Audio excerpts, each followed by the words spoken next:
दोस्तों, अगर आप अपने आलस्य से परेशान हैं, आपका किसी भी काम में मन नहीं लगता है, आप अपने काम को कल पर टालते रहते हैं, तो अब आपको अपने आलस्य को लेकर परेशान होने की जरूरत नहीं है। दोस्तों, आज हम आपके लिए जो कहानी लेकर आए हैं, इस कहानी के माध्यम से आप अपने आलस्य से बहुत जल्द छुटकारा पा सकते हैं। इसलिए इस कहानी को आराम से और शांति से सुने। यह कहानी आपके लिए बहुत फायदेमंद होगी। तो चलिए शुरू करते हैं इस कहानी को। एक बार एक आलसी व्यक्ति ने गौतम बुद्ध से कहा, मुनिवर, मैं बहुत आलसी हूं, जिसके कारण मैं अपने जीवन में जो करना चाहता हूं वह नहीं कर पाता, इसलिए मुझे कोई रास्ता बताएं। बुद्ध ने उस आदमी से पूछा, क्या तुम मानते हो कि तुम आलसी हो? तो उस व्यक्ति ने बुद्ध से कहा, हाँ मुनिवर, सिर्फ मैं ही नहीं बल्कि मेरे पूरे गांव के लोग कहते हैं कि मैं आलसी हूं। बुद्ध उस व्यक्ति से कहते हैं, लेकिन क्या आपके पास कोई सबूत है कि आप आलसी हैं? उस व्यक्ति ने उत्तर दिया, हाँ। तब गौतम बुद्ध उस व्यक्ति से पूछते हैं, क्या आपके पास इसका कोई सबूत है? वह व्यक्ति कहता है, मुनिवर, मैं जानता हूं कि व्यायाम मेरे स्वास्थ्य के लिए अच्छा है, लेकिन मैं व्यायाम भी नहीं कर पाता क्योंकि मेरा आलस्य मुझे सुबह जल्दी उठने नहीं देता। बुद्ध ने कहा, लेकिन क्या तुम्हें पता है आलस्य क्या है? उस व्यक्ति ने कहा, मुझे नहीं पता कि आलस्य क्या है, लेकिन जो भी है वह बहुत बुरा है। बुद्ध ने कहा, सबसे पहले तुम्हें यह समझ लेना चाहिए कि जो भी चीज प्राकृतिक रूप से उसका कुछ न कुछ उपयोग होता है, वह बुरा नहीं होता है या अच्छा। आलस्य एक भावना है, यह एक विचार है जो हम अनजाने में खुद से पैदा करते हैं। आदमी ने पूछा, लेकिन यह कैसे है मुनिवर? तो बुद्ध ने कहा कि आलस्य पैदा होता है, इसके दो कारण हैं, पहला शारीरिक और दूसरा मानसिक। जब हम अपने किसी भी भोजन को देते हैं, शरीर जिसके अंदर जीवन शक्ति नहीं होती, हमारे शरीर में आलस्य पैदा हो जाता है, क्योंकि यह शरीर ऊर्जा से चलता है और जैसा हम इसे देते हैं, यह वैसा ही विचार करता है, यह वैसा ही व्यवहार करता है। हमारे शरीर के अंदर आलस्य का एक और कारण गलत तरीके से बैठना है, गलत तरीके से सोना और गलत तरीके से चलना। हम कभी इस बात पर ध्यान नहीं देते कि हमारा बैठना, लेटने और सोने की स्थिति सही है या नहीं। अगर हम बौद्ध भिक्षुओं को देखें तो पाएंगे कि वे कब बैठते हैं, उनकी रीढ़ की हड्डी बिल्कुल सीधी होती है। जब वे सोते हैं तो उनके शरीर के किसी भी हिस्से पर कोई दबाव नहीं पड़ता है, और जब वे चलते हैं तो उनके शरीर के किसी भी हिस्से पर कोई दबाव नहीं पड़ता है। उनके दो कदमों के बीच एक लय होती है। शारीरिक स्तर पर आलस्य का तीसरा कारण सुबह जल्दी न उठ पाना है। यह सुनकर व्यक्ति कहता है, हाँ मुनिवर, मैं सुबह जल्दी नहीं उठ पाता। यह सुनकर बुद्ध मुस्कुरा देते हैं और कहते हैं कि आप सुबह जल्दी उठ सकते हैं। जब आप रात को सोने का सही समय निर्धारित करते हैं, तो हर व्यक्ति को अनुशासन का पालन करना पड़ता है, क्योंकि अनुशासन हमारे जीवन में संतुलन लाता है। ज्यादातर लोग अनुशासन को बुरा मानते हैं, क्योंकि उन्हें अनुशासन का एहसास होता है, उन्हें बांधता है, जबकि सच तो यह है कि अनुशासन हमें बांधता नहीं है बल्कि मुक्त करता है। तब व्यक्ति बुद्ध से पूछता है, लेकिन हमें इसकी शुरुआत कहाँ से करनी चाहिए, जैसे ठीक से खाना, बैठना या लेटना, सुबह जल्दी चलना आदि। बुद्ध कहते हैं कि आप इस समय जो भी कर रहे हैं उसे अभी से शुरू करें, इसे ध्यान से करें। पहले आप मन के स्तर पर आलस्य को समझें, अन्यथा अधिकांश स्थितियों में मन ही है जो शरीर के कारण आलस्य पैदा करता है, क्योंकि मानसिक आलस्य का पहला कारण हमारी पुरानी गलत धारणाएं हैं।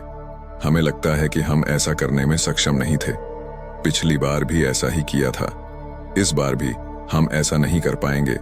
जब हम खुद को सक्षम नहीं मानते हैं तो आलस्य अपने आप ही हम पर हावी हो जाता है। दूसरा कारण है छोटे और आलसी लोगों का साथ देना। कभी कभी ऐसा होता है कि आलस्य हमारे अंदर नहीं होता है, लेकिन दूसरे लोगों की वजह से हमारे अंदर आ जाता है। ऐसा होता है क्योंकि हम आलसी लोगों की संगति करते हैं। हाँ मुनिवर, यह बिल्कुल सत्य है, मैंने भी यह अनुभव किया है। तब बुद्ध ने कहा, तीसरा कारण मन की स्पष्टता का अभाव है। मान लीजिए कि आप किसी जंगल में खो गए हैं और शाम हो गई है और आपको नहीं पता कि आपका घर किस दिशा में है, तो क्या हुआ? क्या आप आलसी होकर लेटे रहेंगे या अपने घर की तलाश में कोई रास्ता खोजेंगे? उस व्यक्ति ने कहा कि मैं बाहर जाऊंगा घर की तलाश में।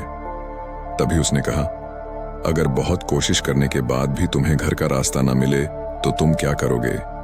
उस व्यक्ति ने कहा, मैं अभी भी इसे ढूंढता रहूंगा, क्योंकि मेरे पास कोई दूसरा विकल्प नहीं होगा। कई विकल्प हैं। अगर किसी के पास एक ही विकल्प है तो उसका दिमाग बिल्कुल खाली होगा। यदि आप व्यायाम नहीं कर पा रहे हैं तो इसका कारण आपके मन में स्पष्टता की कमी है, जिसका आपको भविष्य में सामना करना पड़ेगा। उन रोगों से होने वाली बीमारियां में आपको दिखाई नहीं देती। आप उन बीमारियों से होने वाले दर्द को महसूस नहीं कर सकते। आगे गौतम बुद्ध ने कहा कि आलस्य का चौथा कारण यह है कि कोई भी काम करने में मन नहीं लगता। मान लीजिए आप सड़क पर कहीं जा रहे हैं और काफी दूर चलने के बाद आप थक जाते हैं और चलने का मन नहीं करता। ऐसा तब हो रहा है जब आप किसी शेर को अपने पीछे भागते हुए देखते हैं। तो क्या ऐसी स्थिति में भी आप अपने आलस्य के कारण वहीं रुकेंगे? नहीं, तो समझ लीजिए कि आलस्य आपको वह काम करने से रोकता है जिसे करने का कोई बड़ा कारण नहीं है। तब उस व्यक्ति ने बुद्ध से कहा, धन्यवाद मुनिवर, अब मुझे आलस्य का पूरा खेल समझ में आ गया है। भगवान गौतम बुद्ध उस आलसी व्यक्ति से कहते हैं, मेरी एक बात हमेशा याद रखना, जहां स्पष्ट हो या कोई काम करने का कोई बड़ा कारण हो, वहां कभी आलस्य नहीं हो सकता।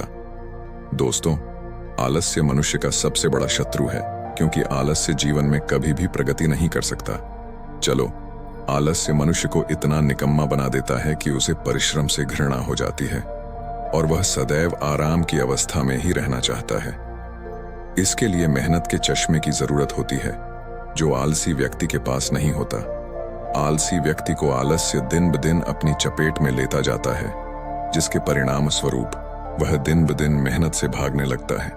मेहनत ही खत्म हो जाती है। शत्रु ने आलस्य कहा, नमक सिर्फ दोस्त हो सकता है, इसके अलावा इसे खत्म करने का कोई रास्ता नहीं है। मेहनत से दोस्ती करने के बाद यह दुश्मन अपने आप खत्म हो जाता है। मेहनत ही सफलता की कुंजी है। इस बात को केवल एक मेहनती व्यक्ति ही समझ सकता है, क्योंकि वह कड़ी मेहनत के महत्व को अच्छी तरह से जानता है। वह जानता है कि कड़ी मेहनत ही उसकी सच्ची दोस्त है और इस दोस्त की मदद से वह अपने जीवन में हमेशा प्रगति करेगा। वह उस काम को छोड़ने की बजाय दोबारा और अधिक मेहनत से प्रयास करता है और तब तक कोशिश करता है जब तक वह उस काम को करने में सफल नहीं हो जाता। और इसके विपरीत आलसी व्यक्ति किसी छोटे से काम को करने की कोशिश करता है। इंसान को दूसरे लोगों की भी जरूरत होती है, क्योंकि वह आलस्य के जाल में इस तरह फंस चुका है कि उसे बस आराम की जरूरत है। यानी वह अपने कंफर्ट जोन से बाहर नहीं आना चाहेगा, रुकावट नहीं चाहता और अपनी पूरी जिंदगी ऐसे ही गुजारना चाहता है। दोस्तों, आलसी व्यक्ति कभी भी न तो मेहनत का महत्व समझ पाता है और न ही समय का महत्व। इसके कारण वह अपना पूरा जीवन बर्बाद कर देता है और अंत में उसके पास पछताने के अलावा कुछ नहीं बचता है। जबकि एक मेहनती व्यक्ति समय का महत्व समझ लेता है और समय का महत्व समझ लेता है। दिन प्रतिदिन कड़ी मेहनत करके अपने लक्ष्य को प्राप्त करने का प्रयास कर रहा है। इसलिए आपको हमेशा मेहनत से दोस्ती और आलस्य से दुश्मनी रखनी चाहिए। दोस्तों, मुझे उम्मीद है कि आपको इस कहानी से बहुत कुछ सीखने को मिला होगा। आप गौतम बुद्ध द्वारा बताए गए उपाय से भी अपना आलस्य दूर कर सकते हैं। दोस्तों, आपको यह कहानी कैसा लगा? कृपया हमें कमेंट बॉक्स में कमेंट करके जरूर बताएं और अपने दोस्तों के साथ ज्यादा से ज्यादा शेयर करें। धन्यवाद।